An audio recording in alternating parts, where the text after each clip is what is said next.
ధైర్యం చాలదు. మూడవ భాగం. అది చాలా చిన్న గ్రామం. పేరు ఉప్పరపల్లి.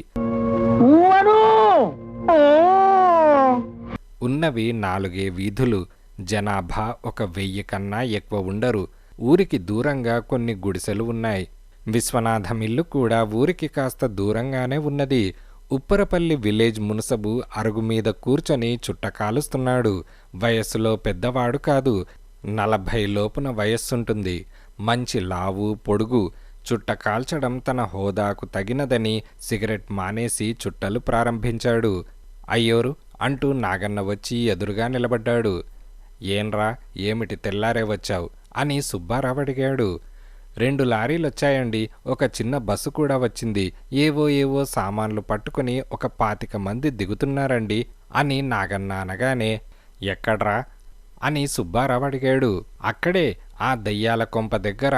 అంతా పట్నం వాళ్లలా ఉన్నారు అని అనగానే, ఆ విశ్వనాథం పట్నంలో ఎవరికైనా ఇల్లమ్మేశాడేమో. నాకు ఉత్తరం రాస్తాడే, కనీసం అతని బావమరిది శంకరానికి కూడా చెప్పలేదే అని అంటున్నాడు. అంతలో ఒకతను ప్యాంటు లోపలికి దోపుకున్న షర్టు, చేతిలో సిగరెట్తో త్వరగా నడుస్తూ వచ్చి, ఈ ఊరి మునసబు గారు మీరేనా అని అడిగాడు. మునసబు తల ఊపాడు. నా పేరు రాజు, డిటెక్టివ్ యుగంధర్ గారి అసిస్టెంట్ని. యుగంధర్ గారి పేరు విన్నారో లేదో అని అనగానే, వినకేం, అల్మార్ నిండా పుస్తకాలున్నాయి. ఏవో లారీలు, బస్సులు తీసుకొచ్చారట, విశ్వనాథం ఇంటి దగ్గర ఆగారట అని మునసబనగానే, అవును, విశ్వనాథం గారింట్లో దెయ్యాలున్నాయని, అది దెయ్యాల కొంప అని రాజు అనగానే, సందేహమేముంది అని సుబ్బారావు ఆరిపోయిన చుట్ట వెలిగిస్తూ అన్నాడు. దెయ్యాలు నిజంగా ఉన్నాయో లేవో తేల్చుకోవడానికి యుగంధర్ గారు, నేను, 2 పోలీస్ ఆఫీసర్లు, విశ్వనాథం గారి కుటుంబం, ఇంకా కొందరు మిత్రులం, అందరం కలిసి ఆ దెయ్యాల కొంపలో ఉండబోతున్నాం. ఆ ఇంటి బూజు దులిపి ఎలక్ట్రిక్ దీపాలు సరిచేసి ఇల్లు బాగు చేయించడానికి నేను ముందుగా పనివాళ్లను తీసుకొని వచ్చాను. మీ సహాయం కావాలి అని రాజు అడిగాడు. నా సహాయమా? దేనికి? అందరినీ మీరే తీసుకొచ్చారుగా అని సుబ్బారావు నవ్వి, ఏమే, పట్నాన్నుంచి పెద్ద మనుష్యులు వస్తే కప్పు కాఫీ అన్నా ఇవ్వవేమే కనకం అని భార్యను కేకేశాడు. అవును, మీ సహాయం కావాలి. రోజు మాకు పాలు, నెయ్యి, కూరలు ఇత్యాదివి డబ్బిస్తాం అని రాజు అనగానే, డబ్బిస్తారులేండి, అది సమస్య కాదు. పాలు, పెరుగు, నెయ్యి, కూరలు అన్నీ మా ఊళ్ళో సమృద్ధిగానే దొరుకుతాయి. కానీ ఆ దెయ్యాల కొంపకి ఎవరూ వచ్చివ్వరు. మీరే ఎవరినైనా పంపించి తీసుకోవాలి అని మునసబనగానే, అలాగే, దానికేం, మేం చాలామంది ఉన్నాం అని రాజు అన్నాడు. అప్పటికి శంకరం కూడా వచ్చాడు. నమస్కారమండి సుబ్బారావు గారు, మా బావ ఇల్లు రేపటికల్లా కళకళలాడుతుంది అని నవ్వాడు. విశ్వనాథం గారింట్లో దెయ్యాలున్నాయో లేవో తేల్చడానికి మీరెందుకు పూనుకున్నారు అని సుబ్బారావు అడిగాడు. ప్రభుత్వం తరపున వచ్చాం. కొంతకాలం ఉండి దెయ్యాలనేవి ఉన్నాయో లేవో రాసి ప్రభుత్వానికి రిపోర్ట్ ఇవ్వాలి అని రాజు అనగానే, అలాగా, యుగంధర్ గారు కూడా వస్తారన్నమాట. బావుండదే. ఏమే కనకం, ఒక మాట, పోనీ తలుపు వెనకే నిలబడు. ఇంతమంది పెద్ద మనుష్యులు వచ్చి ఆ ఇంట్లో బస చేస్తే ఊరికి మునసబైన నేను గాజులు తొడుక్కున్నట్లు ఇంట్లో దాక్కోవడం బాగుంటుందటే అని అన్నాడు. అంటే అని కనకం తలుపు వెనక నుంచి అడిగింది. యుగంధర్ గారికి అభ్యంతరం లేకపోతే నేను కూడా వాళ్లతో ఆ ఇంట్లో అని మునసబన్నాడు. ఆ దెయ్యాల కొంపలోనా అని సుబ్బారావు భార్య కనకమన్నది. యుగంధర్ గారు ఇంకా అందరుండగా భయం దేనికి? రేపు ప్రభుత్వం మునసబేమయ్యాడని అడిగితే భయపడి భార్య చీరకొంగు వెనకాల దాక్కున్నాడని అంటారు అని మునసబు నవ్వాడు. మాకేమీ అభ్యంతరం లేదు. ఊరి మునసబు గారు కూడా ఆ ఇంట్లోనే ఉన్నారంటే కాస్త జనానికి భయం తగ్గుతుంది అని రాజు అన్నాడు. ఇదిలా ఉండగా డిటెక్టివ్ యుగంధర్ కారులో యుగంధర్, కాత్య, విశ్వనాథం కుటుంబ సభ్యులు, ప్రకాశ్రావు కారులో వెనక సీట్లో ప్రకాశ్రావు పడుకున్నాడు. అతని భార్య మంజుల, 2 పిల్లలు, బాబురావు, ఒక ట్రైన్డ్ నర్సు స్టెల్లా ఆ కారులో వస్తున్నారు. గిరి కారులో అతను, అతని కుటుంబ సభ్యులు, వెంకట్రామయ్య అంబాసిడర్లో అతను, అతని వాళ్ళు, మెటడోర్ వ్యాన్లో ఒక వంట మనిషి, పై పనులు చేసేందుకు ఒక కుర్రవాడు, కొన్ని సామాన్లు, ఒక మోటార్ సైకిల్. ఇన్ని కార్లు పొద్దున 8 గంటలకల్లా ఉప్పరపల్లికి బయలుదేరాయి. మధ్యాహ్నం 2 గంటలకల్లా కార్లన్నీ ఉప్పరపల్లికి చేరుకున్నాయి. దెయ్యాల కొంప అంటే ఎంత భయం ఉన్నా పట్నం నుంచి వచ్చిన అంతమందిని ఆ కార్లను చూసేందుకు ఊళ్ళో జనం ఆ ఇంటి ప్రాంతాల్లో గుమికూడారు.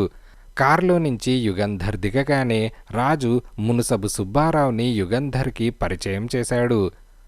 సార్, భోజనాలు తయారు. బహుశా అందరూ స్నానాలు ముగించుకొని వచ్చి ఉంటారనుకుంటాను అని రాజు అన్నాడు. అవును, అందరినీ భోజనాలకు పంపించు. ప్రకాశ్రావుని మాత్రం అతనికి ప్రత్యేకించిన గదికి తీసుకెళ్లి నర్సు స్టెల్లాని అక్కడే ఉండమను. మంజులాదేవి భోజనం చేసి వచ్చేదాకా ఒక్క క్షణం కూడా ప్రకాశ్రావుని ఒంటరిగా వదలకూడదు అని యుగంధర్ అన్నాడు. మేం చేసిన ఏర్పాట్లు చూస్తారా అని ఇన్స్పెక్టర్ స్వరాజ్యరావు అడిగాడు. తప్పకుండా, పద కాత్య అని యుగంధర్ అన్నాడు. యుగంధర్ని కాత్యని వెంటబెట్టుకొని అంతా చూపిస్తూ స్వరాజ్యరావు విపులంగా చెబుతున్నాడు. ఇంటి చుట్టూ ప్రహారీ గోడ ఉన్నది. సామాన్యంగా పల్లె ఇళ్లలో ఇలా ప్రహారీ గోడలు కట్టరు. కట్టడం మనకే వీలుగా ఉన్నది. ప్రహారీ గోడ ప్రతి అడుక్కి ఒక 100 క్యాండిల్ బల్బ్ పెట్టాం. అంటే అవతల ఇవతల వెలుగు పడేటట్లు. పెద్ద గేటు చూశారుగా. గేటుకి ఎలక్ట్రానిక్ డివైస్ ఏర్పాటు చేశాం. ఇంట్లో నుంచి ఒక స్విచ్ నొక్కితే కానీ గేటు తెరుచుకోదు, మూసుకోదు. ఎవరైనా గోడ దూకి రావడానికి ప్రయత్నిస్తే గోడ మీద లైవ్ ఎలక్ట్రిక్ వైర్ ఉంచాం. షాక్ తగులుతుంది. వోల్టేజ్ ఎక్కువ కాదు, కింద పడతారంతే. సర్క్యూట్ బ్రేక్ అయి ఇంట్లో అలారం మోగుతుంది. అలాగే ఎవరైనా గేటెక్కి రావడానికి ప్రయత్నిస్తే ఇంట్లో గణగణ గంట మోగుతుంది అని స్వరాజ్యరావు అన్నాడు. వెరీ గుడ్, తర్వాత అని యుగంధర్ అడిగాడు. ఈ తోటలో మొత్తం 30 చింత చెట్లున్నాయి. అన్ని చింత చెట్ల కింద ఫ్లడ్ లైట్లు పెట్టాం. చెట్టు మీదకు ఎవరన్నా ఎక్కినా, ఎక్కడానికి ప్రయత్నించినా చెట్టు కొమ్మలకు ఎలక్ట్రిక్ డివైజ్ని పెట్టడం వల్ల ఇంట్లో గంట మోగుతుంది అని ఇన్స్పెక్టర్ అనగానే యుగంధర్ నవ్వి, మరి ఏ ఉడతోనో ఎక్కితే అని అడిగాడు.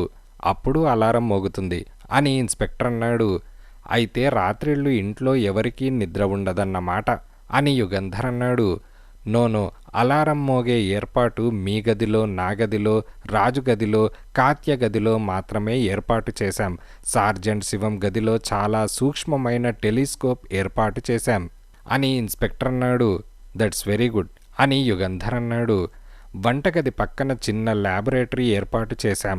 వంటింట్లో తయారు చేసే ప్రతి తినుబండారము, తాగే ప్రతి డ్రింక్ ఆ ల్యాబ్లోకి వెళ్ళి అక్కడ ఫుడ్ అనలిస్ట్ పరీక్ష చేసి ఏ హానికరమైన పదార్థము లేదని నిర్ణయించాకే అందరికీ ఇవ్వడానికి నిశ్చయించాం. పొరపాటునన్నా ఫుడ్ పాయిజన్ కాకుండా అని ఇన్స్పెక్టర్ అన్నాడు. వావ్, చాలా శ్రమ తీసుకున్నారు అని యుగంధర్ నవ్వుతూ అన్నాడు. ఒకవేళ ఎలక్ట్రిక్ సప్లై కట్ అయితే ఇల్లు చీకట్లో మునిగిపోయి మనం ఏర్పాటు చేసిన ఎలక్ట్రానిక్ అలారంలు పనికి రాకుండా పోతాయి. అందువల్ల ఇంటి వెనక ఒక జనరేటర్ ఏర్పాటు చేశాం. జనరేటర్ నడిపేందుకు 24 గంటలు వంతుల మీద అక్కడ కాపలా ఉంటారు. జనరేటర్ని ఎవరూ చెడగొట్టకుండా వారిద్దరినీ మా పోలీస్ డిపార్ట్మెంట్ నుంచి తీసుకొచ్చాను అని ఇన్స్పెక్టర్ స్వరాజ్యరావు గర్వంగా చెప్పాడు. దట్స్ పర్ఫెక్ట్ అని యుగంధర్ అన్నాడు. యుగంధర్ గారు, ఈ ఇంట్లో ఏదైనా అవాంతరం జరిగితే అది మనుష్యులెవరూ చేయడానికి వీలులేని ఏర్పాట్లన్నీ నేను, రాజు చేశాం. ఇంతేకాక పోలీస్ డాగ్ స్క్వాడ్లో నుంచి 4 ఆల్సేషన్స్ని తెచ్చాం. రాత్రిళ్ళు ఆ కుక్కలను తోటలో వదిలేస్తాం అని ఇన్స్పెక్టర్ అన్నాడు. జాగ్రత్త ఇన్స్పెక్టర్, రాత్రిళ్ళు మనవాళ్ళెవరన్నా అలా తోటలోకి వెళ్తే అని యుగంధర్ అనగానే, ఆ జాగ్రత్త తీసుకుంటాను. అవి బాగా శిక్షణ పొందిన కుక్కలు. అందరికీ పరిచయం చేస్తాను. ఇంట్లో వాళ్ళనేమీ చెయ్యవు అని స్వరాజ్యరావు అన్నాడు. అప్పటికి ఇంటి గుమ్మం చేరుకున్నారు. ఇది చాలా పెద్ద ఇల్లు. 2 పెద్ద హాళ్ళు, ఒక భోజనాల సావిడి, వంటిల్లు, కొట్టుగది, ఒక వసారా. విశ్వనాథం అన్న పరంధామయ్య ధనలక్ష్మికి ఇంత పెద్ద ఇల్లు ఎందుకు అవసరం వచ్చిందో అని ఇన్స్పెక్టర్ అంటున్నాడు. ఈ ఇల్లు మా తాతగారు కట్టారు. అప్పుడు మాది ఉమ్మడి కుటుంబం. ఇల్లరికపు అల్లుళ్ళు, చెల్లెళ్ళు, అక్కలు, వితంతువులు అందరూ ఉండేవారు. మా అన్నయ్య పరంధామయ్య ఇంట్లో నుంచి అందర్నీ పంపించేశాడు అని విశ్వనాథం హాల్లో యుగంధర్కి ఎదురుగా వచ్చి అన్నాడు. ఈ ఇంటికి రహస్య మార్గాలు, సొరంగాలు ఏమైనా ఉన్నాయా అని నేను, రాజు చాలా జాగ్రత్తగా పరీక్ష చేశాం. అటువంటివేవీ లేవు. ప్రతి తలుపుకి, కిటికీకి పాత గడియలు, కొక్కీలు ఊడదీసి కొత్తవి పెట్టించాం అని సార్జెంట్ శివం అన్నాడు. దాదాపు నిర్భేద్యమైన ఒక కోటలా తయారు చేశారు. దెయ్యం కూడా రావడానికి వీలు లేకుండా అంటున్న యుగంధర్ వాక్యం పూర్తి కాకముందే కెవ్వున పొలికేక వినపడింది. ఎక్కడ? ఎవరు? మేడమీద? ఏ గదిలో? రాజు, స్వరాజ్యరావు పరిగెత్తారు. 2 మెట్ల చొప్పున దాటేశారు. వెనకే యుగంధర్, కాత్య, సార్జెంట్, విశ్వనాథం వెళ్లారు. ఈ గదిలో నుంచే అని రాజు అంటున్నాడు. ఎవరిది గది అని యుగంధర్ అన్నాడు. ప్రకాశ్రావుది అని అనగానే నర్స్ స్టెల్లా అని యుగంధర్ అడుగుతున్నాడు. లోపలున్నది అని అనగానే ఆలస్యం చేస్తావేం, తలుపుతీ అని యుగంధర్ అన్నాడు. స్టెల్లా, స్టెల్లా అంటూ రాజు పిలిచాడు. జవాబు లేదు. యుగంధర్ రాజును పక్కకు తోసి తలుపుకు కాస్త దూరంగా జరిగి ఒక్క ఊపులో వచ్చి భుజంతో తలుపు విరగ్గొట్టడానికి ప్రయత్నించాడు. నో యుగంధర్, తలుపు అంత సులభంగా తెరుచుకోకుండా, ఎవరూ విరగ్గొట్టకుండా కీళ్ల దగ్గర ఉక్కు ప్లేట్స్, గడియల దగ్గర ఇంటర్లాక్స్ ఏర్పాటు చేశాం అని స్వరాజ్యరావు అన్నాడు. That's bad. మరిప్పుడెలా అని యుగంధర్ అనగానే జస్ట్ ఒక్క నిమిషం, నా గదిలో ఎలక్ట్రానిక్ కంట్రోల్ ఏర్పాటు చేశాం, అది తిప్పితే తలుపు తెరుచుకుంటుంది అని స్వరాజ్యరావు మెట్లు దిగి వెళ్ళిపోతూ అన్నాడు. అంతసేపు మంచి ఎండ కాసింది. అది వేసవికాలం. ఎలా వచ్చాయో ఆకాశాన్ని మబ్బులు అలుముకున్నాయి. కారు చీకటి కాలేదు కానీ బాగా వెలుగు తగ్గింది. ముందు సన్నని చినుకులు, తర్వాత జోరున వాన ప్రారంభమైంది. వానకు తోడుగా వస్తున్నానన్నట్టు ఈదురుగాలి ఈలలు వేసుకుంటూ వచ్చింది. ప్రకాశ్రావు గది తలుపు తెరుచుకున్నది. గదిలో స్టెల్లా మంచం మీద పడి ఉన్నది. స్పృహ లేదు. గదిలో ప్రకాశ్రావు లేడు. ఇంపాసిబుల్, ఇదెలా సాధ్యం? ఒకే తలుపు, కిటికీకి ఉక్కు ఊచలు అని ఇన్స్పెక్టర్ స్వరాజ్యరావు అరిచాడు. అసాధ్యమైనది ఎవరో సాధించారు. క్విక్, ఇల్లంతా వెతకండి. డాక్టర్ సురేంద్రను వెంటనే రమ్మని చెప్పండి. అంతవరకు నేనిక్కడే ఉంటాను అని యుగంధర్ అన్నాడు. స్టెల్లా ఊపిరి సాఫీగా ఉన్నది. ముట్టుకొని చూశాడు. ఒళ్ళు వెచ్చగా లేదు. స్టెల్లా అని యుగంధర్ పిలిచాడు. పలకలేదు. అంతలో బూట్స్ చప్పుడయ్యేసరికి యుగంధర్ వెనక్కు తిరిగి చూశాడు. ఎస్ యుగంధర్ అని అనగానే ప్లీజ్ స్టెల్లాకేమైందో పరీక్ష చేయండి. మేమెవరమైనా వచ్చేటంత వరకు ఇక్కడే ఉండండి. ఈ గదిలో నుంచి కదలవద్దు అని యుగంధర్ కిందకు వెళ్ళాడు. అప్పటికందరూ భోజనాలు ముగించుకొని హాల్లోకి వచ్చారు. హడావిడిగా ఇంట్లో నుంచి బయటకు వెళ్తున్న యుగంధర్ని మంజుల ఆపింది.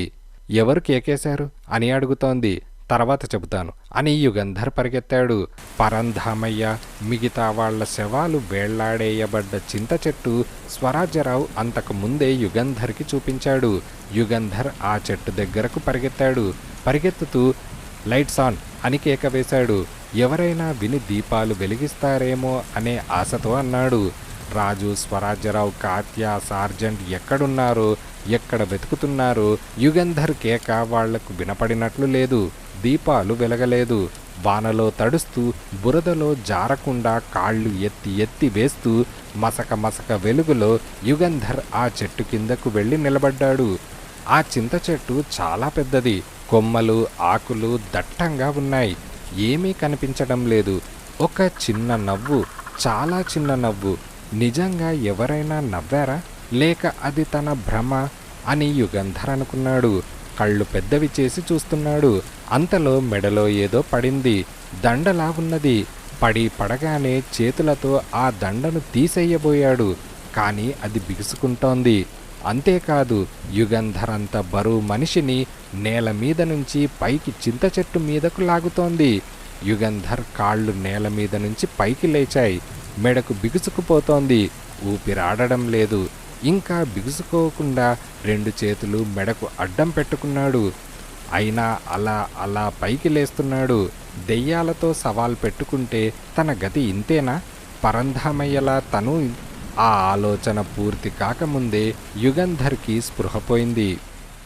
ఇదిలా ఉండగా ఇది చాలా సీరియస్ కేస్ అని స్వరాజ్యరావు అన్నాడు. చీకటి పడలేదు, పట్టపగలు అభేద్యమనుకున్న గదిలో నుంచి ప్రకాశ్రావు అదృశ్యమయ్యాడు. అతనికి కాపలాగా ఉన్న నర్స్ స్టెల్లాకి స్పృహపోయింది. మళ్ళీ స్పృహ ఎప్పుడు వస్తుందో చెప్పలేనంటున్నాడు డాక్టర్ సురేంద్ర అని రాజు అన్నాడు. క్షమించాలి, అంతకన్నా సీరియస్. గంటైంది, డిటెక్టివ్ యుగంధర్ జాడలేదు. ఏమయ్యారు? అన్ని చోట్ల వెతికాం అని కాత్య అన్నది. మంజుల ఏడుస్తోంది. మునుసబు సుబ్బారావు గొంతు సవరించుకొని, పట్నంలో మీలా ఎక్కువ చదువు అనుభవము లేకపోయినా ఒక సలహా ఇస్తాను. దయచేసి ఈ ఇంట్లో నుంచి అందరూ వెళ్ళిపోండి అని అన్నాడు. వెళ్ళిపోయి మరి యుగంధర్ ప్రకాశ్రావు అని రాజు అడిగాడు. ఊరు విడిచి వెళ్ళమనలేదు. ఊళ్ళో మీకు బస ఏర్పాటు చేస్తాను. దెయ్యాలతో మనకెందుకు అని మున్సబన్నాడు. అందరూ ఒకరి మొహాలొకరు చూసుకున్నారు. సార్జెంట్, యుగంధర్ బట్టలు, ప్రకాశ్రావు బట్టలు వాసన చూపించి కుక్కల్ని తీసుకొని వెళ్దాంరా అని ఇన్స్పెక్టర్ అన్నాడు. సార్జెంట్ వెళ్ళాడు. రాజు టార్చి, పిస్తాల్ తీసుకొని బయలుదేరాడు. నేను వస్తాను అని కాత్య అన్నది. దేదీప్యమానంగా తోటంతా దీపాలుండగా టార్చ్ ఎందుకు అని స్వరాజ్యరావు అన్నాడు. సేఫ్టీ అని రాజు అన్నాడు. రాజు, కాత్య ఇంట్లో నుంచి బయటకు వెళ్ళారు. రాజు, ప్రకాశ్రావు అదృశ్యం కాగానే యుగంధర్ గారి మొదటి ఆలోచన ఏమై ఉంటుంది అని కాత్య అంటోంది. దెయ్యం అని అనగానే, అంటే దెయ్యం ఎత్తుకుపోయిందని, అంటే ఆ చింత చెట్టు అని కాత్య అంటుంది. ఎస్, యు ఆర్ కరెక్ట్ అని రాజు పరిగెత్తాడు. రాజు వెనకే కాత్య పరిగెత్తింది. చింత చెట్టు దగ్గరకు చేరుకున్నారు. రాజు టార్చ్ వెలిగించి చింత చెట్టు కొమ్మల మీదకు ఫోకస్ చేశాడు. అప్పుడు చూశాడు పైకి లేచి వెళ్ళిపోతున్న యుగంధర్ని, మెడలో దేనినో పీకడానికి ప్రయత్నిస్తున్న యుగంధర్ని. యుగంధర్ మెడలో నుంచి తాడు లాంటిదేదో పైకి ఉన్నది. అదే పైకి లాగుతోంది. రాజు సందేహించలేదు. యుగంధర్ కింద పడితే ఎముకలు విరుగుతాయని భయపడలేదు. పిస్తాల్ తీసి గురిపెట్టి కాల్చాడు. అంతే, యుగంధర్ చెట్టు కొమ్మల మధ్య నుంచి కింద పడుతున్నాడు. నేల మీద పడే లోపున రాజు, కాత్యలు యుగంధర్ని పట్టుకున్నారు. థ్యాంక్స్ అని యుగంధర్ అన్నాడు. యుగంధర్ ఏదో సామాన్యమైన సంఘటన జరిగినట్టున్నాడు. అంతలో కుక్కలు మురుగుతూ వచ్చాయి. సార్ అని రాజు అరిచాడు. క్షేమంగా ఉన్నాను రాజు అని యుగంధర్ అనగానే, మరి ప్రకాశ్రావు అని కాత్య అడిగింది.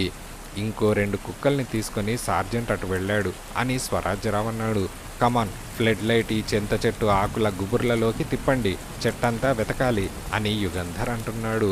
అంతలో ధభీమని చప్పుడైంది. అదిరిపడి అందరూ వెనక్కు తిరిగి చూశారు. ప్రకాశ్రావు నేల మీద పడి ఉన్నాడు. చెట్టు మీద నుంచి పడ్డాడు. తల పగిలింది. పడిన మరుక్షణమే ప్రాణం పోయింది. మంజులకు ఈ దుర్వార్త ఎలా చెప్పడం? యుగంధర్ తల వంచుకున్నాడు. ఇదిలా ఉండగా మంజుల దుఃఖాన్ని, పిల్లల ఏడుపుని ఎవరూ ఆపలేకపోయారు. ఇక ఇక్కడ నాకేం పనున్నది? నా భర్త ఆరోగ్యంతో కోలుకుంటారని చెబితే వచ్చాను. మేం వెళ్ళిపోతాం అని మంజుల ఏడ్చింది. అవునమ్మా, క్షమించు, తప్పు నాది. ప్రకాశ్రావుని ఇక్కడికి తీసుకొని రాకుండా ఉంటే అని యుగంధర్ అంటున్నాడు. మీ తప్పేమీ లేదు. సదుద్దేశంతో మా వారికి ఆరోగ్యం చేకూర్చాలనే మీరు మీ ప్రాణానికి తెగించారు. మా కర్మ అంతే అని మంజుల అన్నది. ముందు డాక్టర్ సురేంద్ర ప్రకాశ్రావు శవాన్ని పరీక్ష చేశాడు. తర్వాత ఇన్స్పెక్టర్ స్వరాజ్యరావు యుగంధర్ పరీక్ష చేశారు.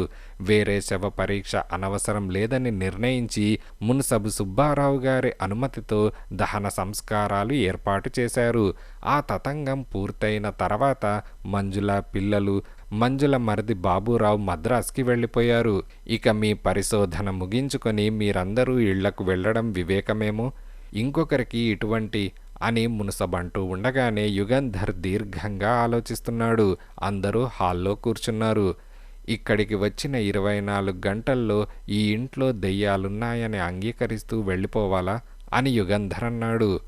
దెయ్యాలో భూతాలో నాకు తెలియదు, కానీ సమాధానాలు చెప్పలేనివి, సమాధానాలు లేనివి చాలా ఉన్నాయి యుగంధర్ అని స్వరాజ్యరావు అన్నాడు. అవేమిటో వివరించి చెప్పండి అని యుగంధర్ అనగానే, మీకు తెలియకనా? అయినా చెబుతాను వినండి. ఎవరూ తెరవలేని ప్రకాశ్రావు గది తలుపు, ఎలక్ట్రానిక్ స్విచ్ నొక్కితే కానీ తెరుచుకోలేని తలుపు, మూసి ఉండగానే అందులో నుంచి ప్రకాశ్రావుని ఎలా ఎత్తుకుపోయారు? 24 గంటలైనా నర్సు స్టెల్లాకి ఇంకా స్పృహ రాలేదు. డాక్టర్ సురేంద్ర ఎన్ని మందులిచ్చినా తేరుకోలేదు. అందుకు కారణమేమిటి? చింత చెట్టు మీద ఎలక్ట్రానిక్ సిగ్నల్స్ ఏర్పాటు చేశాను. మిమ్మల్ని మెళ్ళో తాడు వేసి పైకి లాగుతూ ఉంటే ఆ సిగ్నల్స్ ఎందుకు ఇంట్లో గంట మోగించలేదు? ప్రకాశ్రావ్ అంతవాడు ఎలా చెట్టు మీదకు తీసుకెళ్లబడ్డాడు? మీరు సామాన్యమైన బలం కలవారు కారు. సమయానికి రాజు రాకపోతే, ఆ తాడు తెంపకపోతే మీరేమయ్యేవారు? ఇవన్నీ మనుష్యులు చేయగలిగిన పనులేనా? చింత చెట్టు ఎక్కి మనమందరం ప్రతి ఒక్క ఆకు కొమ్మ పరీక్ష చేశాం. సులభంగా పైకి ఎత్తగల బావి గిలక లాంటి చక్రం గాని ఇంకో ఏర్పాటు కానీ లేదు అని స్వరాజ్యరావు ముగించాడు. స్వరాజ్యరావు చెప్పిన విషయాలన్నీ రాజు రాసుకున్నాడు.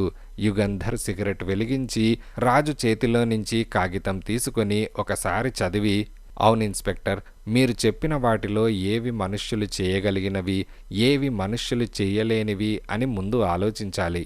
ప్రకాశ్రావు గది తలుపు ఎలా తెరుచుకున్నది? మనిషి చేయలేడా? దెయ్యమే చేసిందా ఆ పని? ఏ ఎలక్ట్రానిక్ స్విచ్ తిప్పి మీరు ప్రకాశ్రావు గది తలుపు ఎలా తెరిచారో అలాగే ఇంకెవరు ఆ తలుపు తెరిచి ఉండవచ్చు. ప్రకాశ్రావుని గదిలో నుంచి ఎత్తుకుపోయి ఉండవచ్చు. ఆ తలుపు 5 నిమిషాల తర్వాత దానంతటదే మళ్ళీ మూసుకునే ఆటోమేటిక్ డివైజర్ మీరు ఏర్పాటు చేశారు గనక తలుపు ఎలా మూసుకున్నది అనే ప్రశ్న అనవసరం. ప్రకాశ్రావుని ఎలా ఎత్తుకుపోయారు? ఒకరే అయి ఉండకపోవచ్చు, ఇద్దరు కలిసి ఎత్తుకుపోయి ఉండవచ్చు. ఇక స్టెల్లా విషయం, స్టెల్లాకి మెంటల్ షాక్, అందుకే మందులు పనిచేయలేదు. బహుశా గదిలోకి వచ్చిన ఆకారం చాలా భయంకరమైన రూపంలో వచ్చి ఉండవచ్చు. అసలే దయ్యాల ఇల్లు అనుకుంటున్న స్టెల్లా భయపడింది, స్పృహ పోయింది. నా ఉద్దేశంలో ఇంకో 1-2 గంటల తర్వాత మళ్ళీ స్పృహ వస్తుంది. స్మెల్లింగ్ సాల్ట్ వాసన చూపిస్తే చాలు అని యుగంధర్ అన్నాడు. మరి చింత చెట్టు అని వెంకట్రామయ్య అన్నాడు. చెప్పలేను. నన్ను చెట్టు మీదకు లాగి గొంతు నులిమి చంపదలుచుకుంటే దెయ్యానికి తాడు అవసరం లేదనుకుంటాను. అభౌతిక శక్తి అయినప్పుడు నేనేమిటి, నాకన్నా 10 బరువుగల మనిషినైనా చెట్టుపైకి ఎత్తగలడు. కనుక ఆ చింత చెట్టునే కాదు, పక్కనున్న చెట్లను కూడా పరీక్ష చేయాలి అని యుగంధర్ అన్నాడు. ఆలస్యమెందుకు? పదండి. మీరందరూ దయచేసి ఇక్కడే కూర్చోండి. మేం వచ్చేటంత వరకు ఇక్కడి నుంచి ఎవరూ కదలవద్దు అని యుగంధర్తో పాటు స్వరాజ్యరావు బయలుదేరాడు. రాజు, కాత్య కూడా వెళ్లారు. సార్జెంట్ శివంని వాళ్ల కాపలా ఉండమన్నాడు. మీరు కిందే నిలబడండి, నేను చెట్టెక్కుతాను అని రాజు అన్నాడు. కాత్య మొహం పాలిపోయింది. ఏమిటి కాత్య అని యుగంధర్ అడిగాడు. ఏమీ లేదు. క్షణం పాటు భయంతో ఒళ్ళు జలధరించింది. ఆ చెట్టు అని అన్నది. యుగంధర్ కాత్య వీపు తట్టి, మనమంతా ఇక్కడే ఉన్నాంగా అని అన్నాడు. రాజు చెట్టెక్కడం ప్రారంభించాడు. కొమ్మల మీదకు ఎగబాకాడు. గుబురుగా ఉన్న ఆకుల మధ్యకు వెళ్ళిపోయాడు. 1-2 నిమిషాలు గడిచాయి. రాజు అని కేకేశాడు. జవాబు లేదు.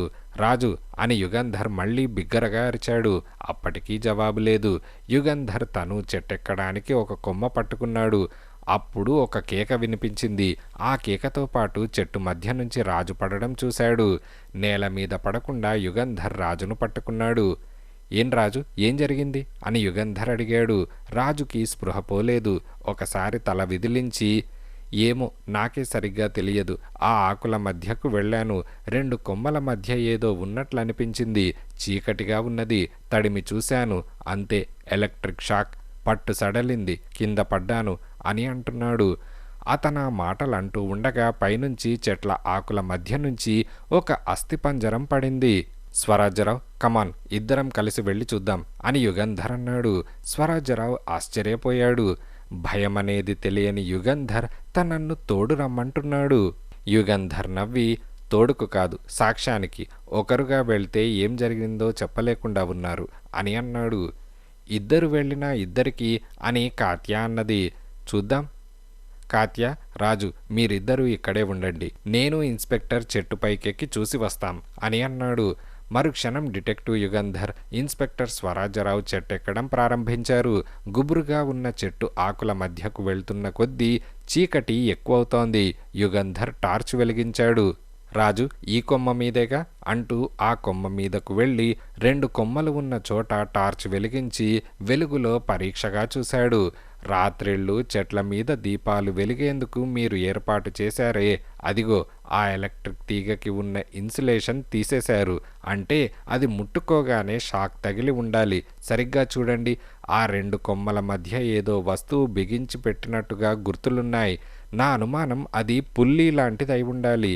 ఆ పుల్లీ ఇప్పుడు లేదు, తీసేశారు. ఇది దెయ్యం చేసిన పని కాదు.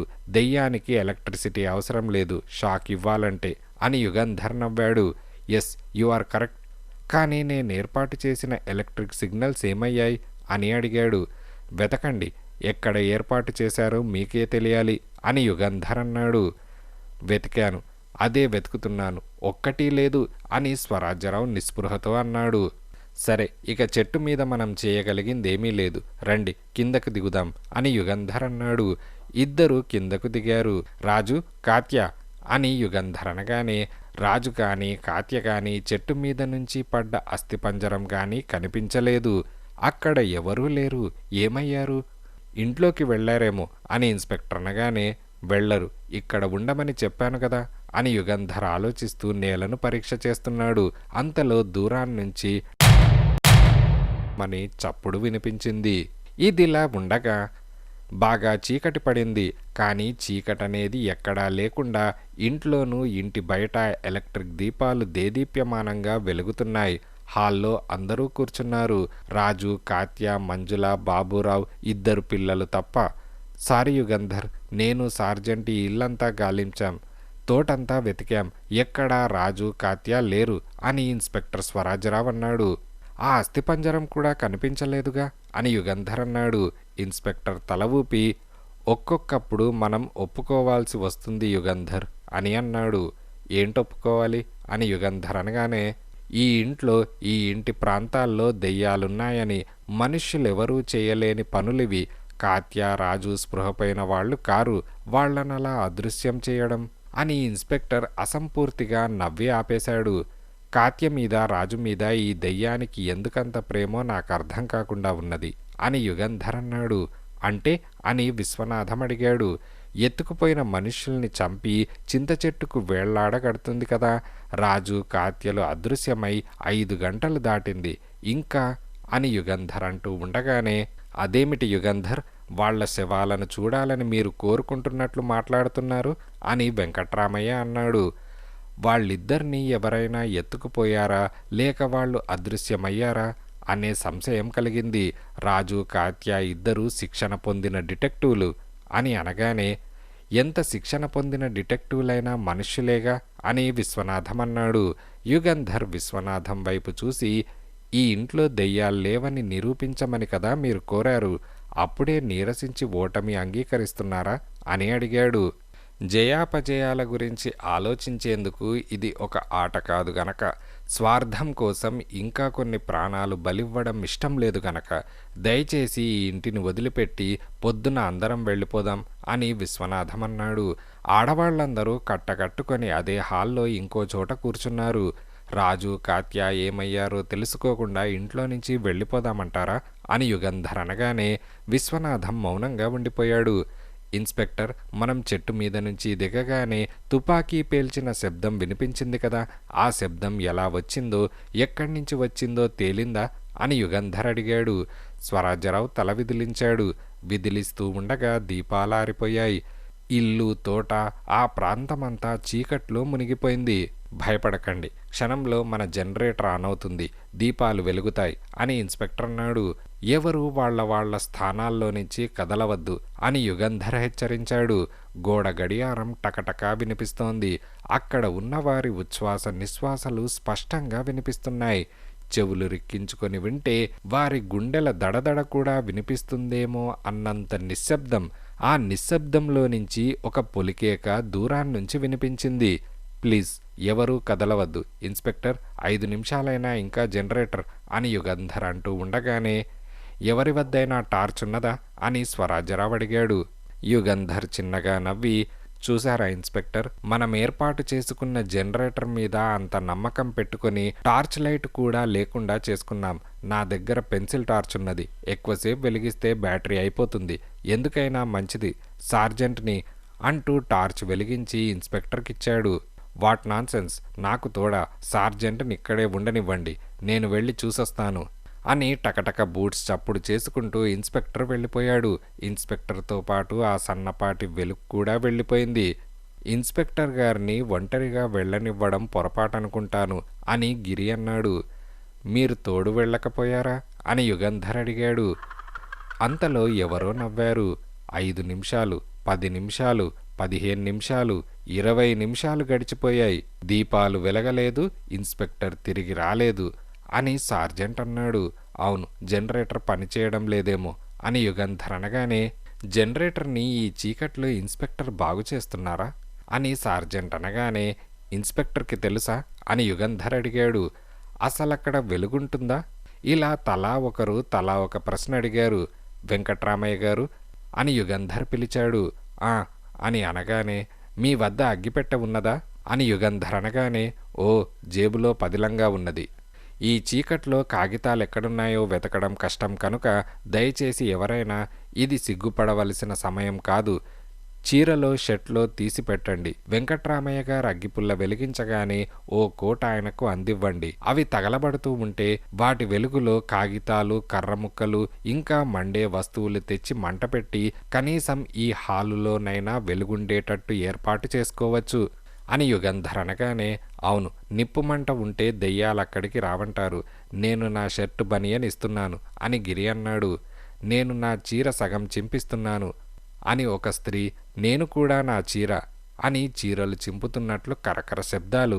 5 నిమిషాలు గడిచాయి. అందరూ వాళ్ళ బట్టలు పుచ్చుకొని తయారుగా ఉన్నారు. వెంకట్రామయ్య గారు అగ్గిపుల్ల వెలిగించండి అని అనగానే వెంకట్రామయ్య జేబులో నుంచి అగ్గిపుల్ల తీసిన చప్పుడు అగ్గిపుల్ల వెలిగింది. వెలిగిందో లేదో వెంటనే ఎవరో ఊదినట్లా ఆరిపోయింది. గాలికి ఆరిపోకుండా అరచెయ్యి అని యుగంధర్ అంటున్నాడు. పకపక నవ్వు, విరగబడిన నవ్వు. అది ఒక స్త్రీ కంఠస్వరం. చీరలు కావాలా డిటెక్టివ్ యుగంధర్? ఎన్ని కావాలి? పాపం ఈ ఆడవాళ్ల చీరలు చింపమంటారు దేనికి? నన్నడిగితే నేనివ్వను అన్న మాటలు వినపడగానే, ఎవరు నువ్వు అని యుగంధర్ ఆ చీకట్లో మాటలు వినిపిస్తున్న వైపు చప్పుడు చేయకుండా అడుగులో అడుగు వేసుకుంటూ వెళ్తూ అన్నాడు. నేనా?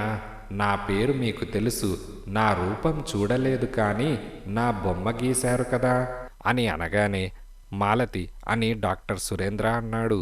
ఆమె కంఠస్వరం అని డాక్టర్ గోపాలన్ కునిగాడు.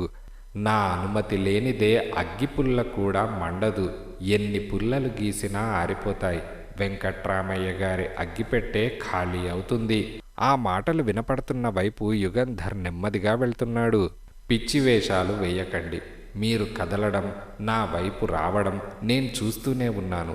అక్కడే ఆగండి, ముందుకు రావడం మంచిది కాదు అని అనగానే యుగంధర్ ఆగిపోయాడు. వెంకట్రామయ్య గారి ముందు 10 చీరలు పడేస్తున్నాను, వెలిగించండి, వెలుగు వస్తుంది. తర్వాత మీ ఇన్స్పెక్టర్ కోసం వెళ్ళండి, పాపం చావు బతుకుల మధ్య ఉన్నాడు అని అనగానే, నువ్వు అని యుగంధర్ అడుగుతున్నాడు. మనిషినా దెయ్యాన్నానా? తర్వాత తీరికగా మాట్లాడుకుందాం. ముందు ఇన్స్పెక్టర్ని రక్షించండి, తర్వాత రాజుని, కాత్యని. వెంకట్రామయ్య మళ్ళీ అగ్గిపుల్ల గీశాడు. అతని ముందు ఒక కుప్ప పాత చీరలున్నాయి. వెలిగించాడు. పెద్ద మంట తయారైంది. జాగ్రత్త, ఇల్లంటుకోకుండా, మంట మరీ పెద్దది కాకుండా చూడండి, నేను వెళ్తున్నాను అని యుగంధర్ అన్నాడు. చేతిలో దీపం కూడా లేకుండానా అని సార్జెంట్ అడిగాడు. అవసరం లేదు సార్జెంట్, నువ్వు వాళ్లకు తోడుండు. బహుశా ఆ చీకట్లో మాలతి నాకు తటస్థపడుతుందేమో అని యుగంధర్ లేచాడు. ఈ యుగంధర్ మనిషేనా? మనసులో భయం అనేది ఏ కోసాన్నా లేదు, దెయ్యమని తెలిసి అని వెంకట్రామయ్య అన్నాడు. యుగంధర్ వెళ్ళిపోతున్నాడు. అందరూ వెలుగులో నుంచి చీకట్లోకి వెళ్ళిపోతున్న యుగంధర్ని చూస్తున్నారు. అందరి దృష్టి తలుపు వైపే ఉన్నది. ఎవరు చూడలేదు ఎలా జరిగిందో. ఆ మంట మీద నీళ్లు ఎన్ని బిందెలో పోసినట్టు ఒక్కసారిగా ఆ మంట ఆరిపోయింది. అంతే, అంతా చీకటి అయిపోయింది. ఒక నవ్వు, విరగబడిన నవ్వు. ఆ నవ్వు విని భయపడిపోయి పొలికేకలు పెడుతున్నారు. అక్కడి ఆడవాళ్లు మాత్రమే కాదు, మగవాళ్లు కూడా. ఇదిలా ఉండగా చీకట్లో జాగ్రత్తగా నడుస్తూ వెళ్తున్న యుగంధర్, క్షణమాగండి, మీతో మాట్లాడాలి అని అనగానే ఆ మాటలు వినగానే యుగంధర్ చటుక్కున ఆగిపోయాడు. దయచేసి నా కంఠస్వరాన్ని బట్టి నా దగ్గరకు రావడానికి ప్రయత్నించకండి అని అనగానే యుగంధర్ ఆగిపోయాడు. యుగంధర్ గారు, ఇంకా ఉంది